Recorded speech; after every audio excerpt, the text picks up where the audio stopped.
Hey, this is Dave Zirin for Edge of Sports TV, only on the Real News Network. I'm thrilled to be in Paris, looking at the other side of the Olympic Games, the story they're not telling you on NBC. Not so much what's happening inside the lines, but outside the lines. And I have a perfect guest for such a show. His name is Paul Alauzy, and he is an activist here working on a host of issues regarding the Olympic effect on the city of Paris. Paul, how are you, sir? Good. Busy, tired, but motivated. I want to hear what's making you so busy and tired these days. Unfortunately, the social cleansing, you know. Last week, we had the biggest week of evacuation that I never saw actually in Paris. They evicted 10 cities in only 4 days. 500 people were moved, put into buses. Wow. So it was super intense. We had to wake up every day at 5 and follow the people, and then we have to raise awareness. So there is the medical watch we do, and then there is answering the media, organizing protests. So it's intense. We should talk about your organization so people have a better sense of who you are. It's two organizations. It's in English, it's Doctors of the World. Yeah. People can see Médecins du Monde. And also the other side of the medal. Yeah. Can you speak to us about both of those groups? Yeah. So Doctors of the World, they're the ones paying my salary. I'm a project manager for them. So it's been 6 years. I have an amazing team of doctors, psychiatrists, nurses, translators, social workers. And we go towards refugees who unfortunately live and survive in the streets of Paris and its surroundings. It can be 10 cities, it can be squats, like abandoned building that people occupy in order to be out of the streets. And then we have a great network of partners, other NGOs, activists with which we work. And so we organized a year ago and we created le Revers de la Médaille, the other side of the medal, because we started to just suffer the effect of the Olympics. And it's not just the refugee community, it's every homeless person, whether it's a drug user, a sex worker, a refugee, people from Eastern Europe. Everybody got affected.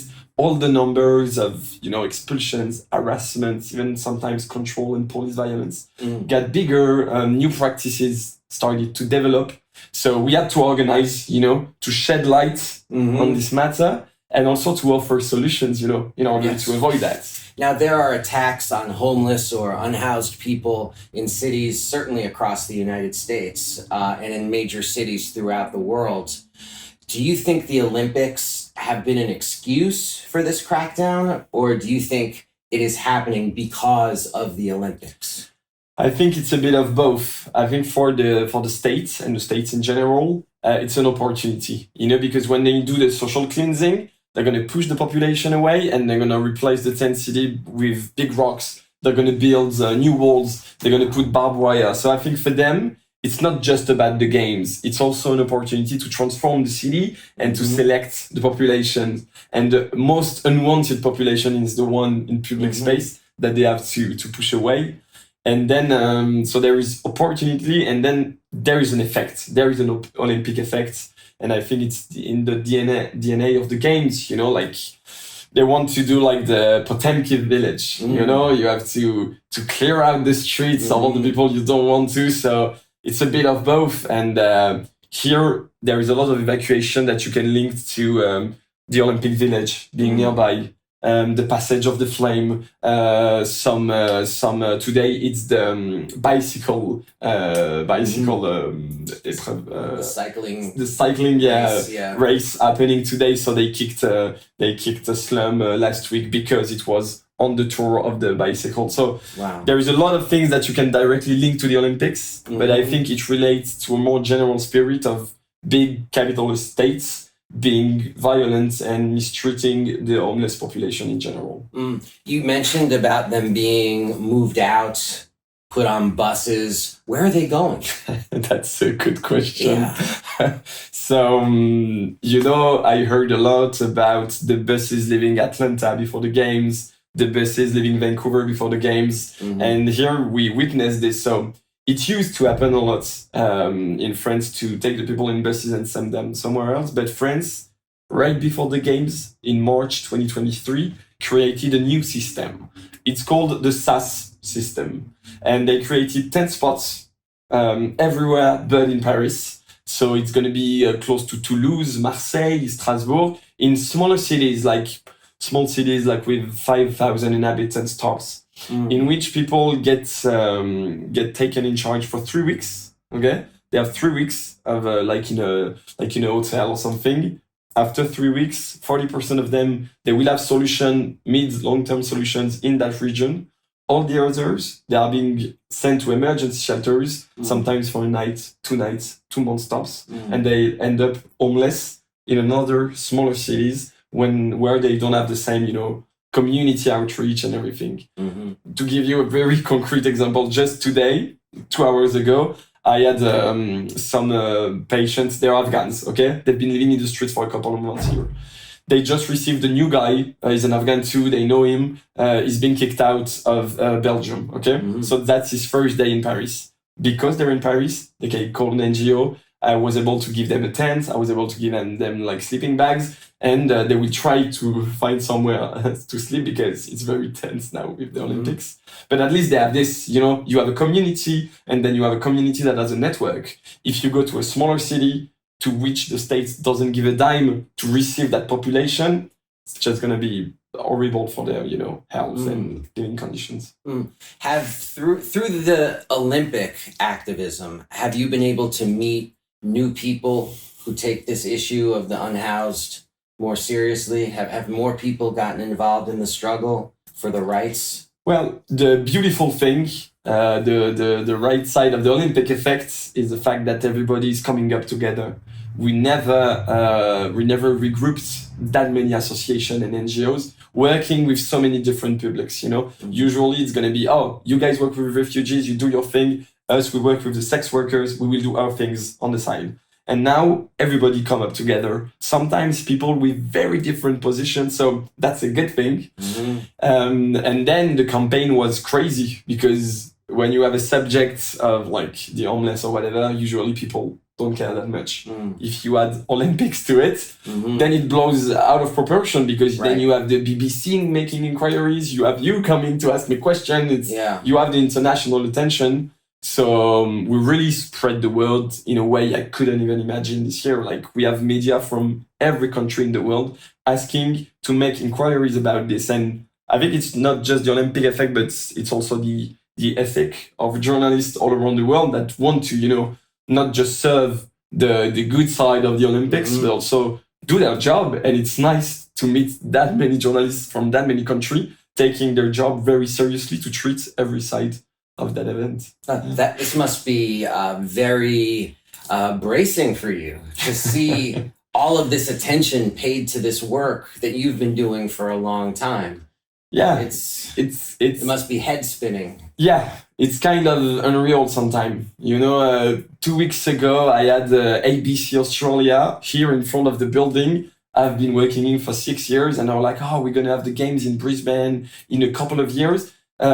What advice do you have for the people of Brisbane and of Australia? What do you have to say to them? I was like, I'm a social worker from France. It's a bit, head spinning is the word. Yeah, surreal is the word that I was reaching for. The other, I know what I wanted to ask you.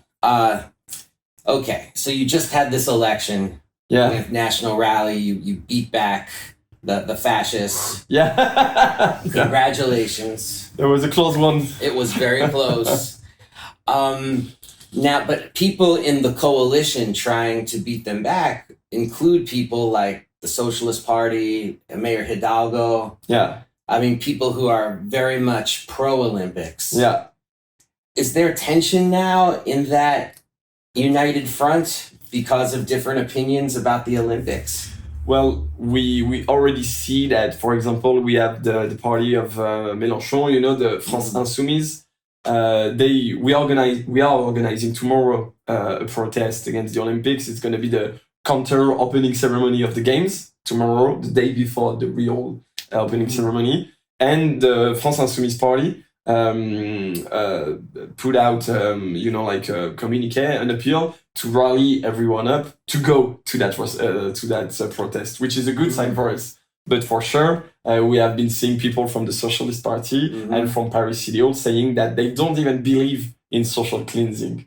So we can see the difference of position in that coalitions, which seems, a bit crazy to me, to have people denying social cleansing and like hard on facts that are being brought by lawyers, doctors, NGOs, researchers, journalists. So yeah, we'll see if they happen to form a government. We're not gonna let go any of them, we're gonna harass them every day. And just for our viewers out there, we are going to cover those counter-Olympic protests. So you're going to get a bird's eye view of what that looks like. And I couldn't be more anticipatory in my thinking about that. That's going to be very interesting. Is there anything that we're missing? Is there anything about your work, anything about the Olympics that you would like to share? Well, I'd like to say that, of course, there is the great work of the Revers de la Médaille, and we're so proud of it. But there have been so many examples of like community resistance to that social cleansing. We had a lot of homeless people, refugees, sex workers, whatever, coming to France conference to spread the message themselves. Some young migrants, they formed a collective and they occupied a lot of places during the year to resist that social cleansing, and they won to have some housing in some gymnasium in Paris, and they stayed in Paris thanks to their mobilizations. Now, as we speak now, there is between 200 and 3 homeless families, people in families protesting. It's been 24 hours now, protesting in front of one of Paris City Hall, saying that we want house, and keep repeating that. So, of course, we have a lot of activists, and I'm super proud of what we did, but one of my proudest achievement is that we managed to also support communities the good way and to make them in touch with politicians, in touch with journalists. And there have been so many examples, really admirable examples of resistance, because we had so many medias asking, hey, can I meet a victim of social cleansing? No, you're going to meet people who are resisting, it's not just victims. Right. The day we're doing this interview, it was announced that the French Alps will be hosting the Winter Olympics in 2030. Yeah. And at great financial expense, of course. I wanted to ask you what your thoughts are about that and what you have to say to the folks in the Alps. Well, we're already in touch with some people in the Alps. We put out today in one of the biggest newspaper of France, Libération, we put out an open letter signed by more than 80 organizations, not just about social cleansing, but also about the environmental impacts, the economic impact, the impacts on, just surveillance and democracy. And at the end of that letter, we asked for a referendum because, the CIO validated today that the Alps could host the games in 2030. But I really think we need the people of the Alps to vote. So that's going to be our next campaign. We started today. We're going to talk about it at the rally tomorrow. We hope that there will be soon a new parliament, government, and we really need a referendum about this. And that's what the work I think we kind of lost for Paris 2024 in terms of direct protection and benefits for the populations targeted by the social cleansing. But we still have 6 years. And I read in one of Jules Boykoff books that the games in Denver were cancelled in 72. Yes. It was 50 years ago. And we still have 6 years to go. So we're all out for that fight. Love that. Love that. You mentioned earlier about media coming from all over the world to speak to you. How are you now thinking internationally about the Olympics and other mega events and connecting with activists in other cities who are trying to figure out how to resist the Olympic monolith? Well, it's one of the head-spinning thing. So when we started the campaign, after about 2 months of making it public, we were contacted by some folks in Vancouver working on drug risk reductions and everything, and they lived through the Winter Olympics of 2010. So we went there. So for the first time in my life, I crossed the Atlantic. Wow. I went to Canada, and when one of the first talk that we had, one of the activists, he said, you have to understand that this is a global international movement, and that now you are part of this, and so you have a responsibility to feed it and to make it stronger. And it really amazed me. And even if we didn't had all the solutions that we were expecting for Paris 2024 to be really inclusive and protective and whatnot. I'm deeply convinced that all the work that we are doing now will be of use. And one of the things I'm thinking the most about is the people of Vancouver. They made themselves available 14 years later because the games they were in 2010. So we're in this for the long run, I think. Absolutely. I remember Vancouver in 2010. Oh, yeah. I was there. Those are some serious activists. Oh, yeah. And they kick ass. It's amazing. And that they're still doing the work 14 years later. It speaks to how not just that people are in it for the long haul, but how it affected and changed people. To be part of this struggle. I mean, it does change people forever because the priorities of a city are so at odds with the social needs of a city. The priorities of the Olympics. It's like a train that runs headlong into what the people, the most vulnerable and marginalized populations need. And when you read about the Olympics, you realize that at first it was only for white people, only for men. At the beginning of the 19th century, they were doing anthropological experiments. But I mean, it was really bad. Then they did the games with the Nazis, and now when they organize the game, they're gonna try to do something about the environment. They're gonna try to talk about a social legacy for the homeless. So seeing those people and meeting them from Vancouver, it really made us realize that we can transform the game. Like even now, after 9 months of craziness and social cleansing and violence, I'm still convinced that maybe in a few years we can make like significant change in the games. Wow. Paul Alauzy, thank you so much for joining us here on the Real News Network, Edge of Sports TV. More footage and stories coming from the other side of the Olympics here in Paris.